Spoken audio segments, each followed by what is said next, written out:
作為計劃成員，你可以如何註冊積金易？你只需要進行簡單3步，就可以完成積金易註冊程序，即係進行身份驗證、填寫個人資料，以及設定你嘅積金易登入詳情。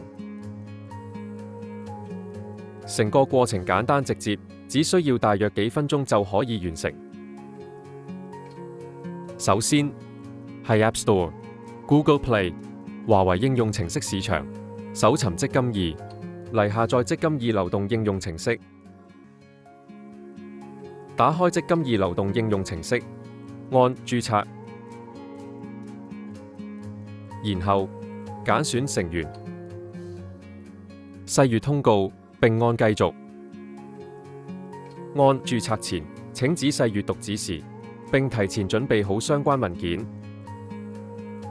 註冊嘅第一步就係喺線上驗證你嘅身份，請使用智方便驗證身份。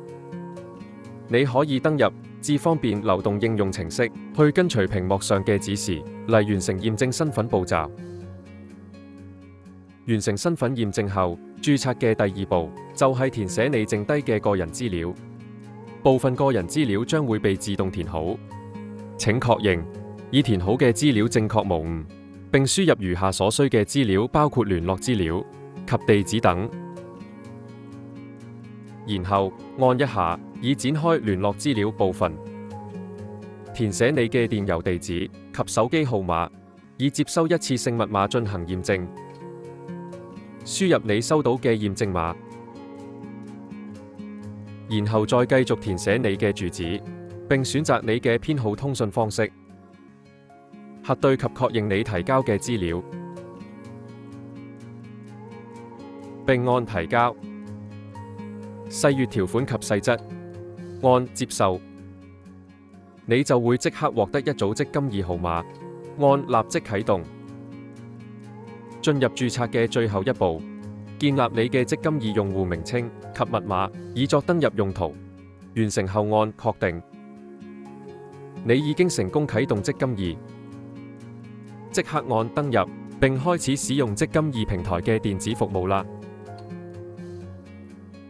參加行業計劃嘅臨時僱員喺成功註冊並登錄積金易平台後，請查閱你嘅行業計劃臨時僱員卡，以用作未來嘅強積金供款或其他指示。你可以喺頁面下方嘅選單按我的帳戶選擇帳戶管理，之後選擇散工卡，以查閱詳情。希望本影片對你有幫助。準備好發掘更多積金易平台嘅功能未？立即瀏覽積金易網站 www.empf.org.hk 了解更多。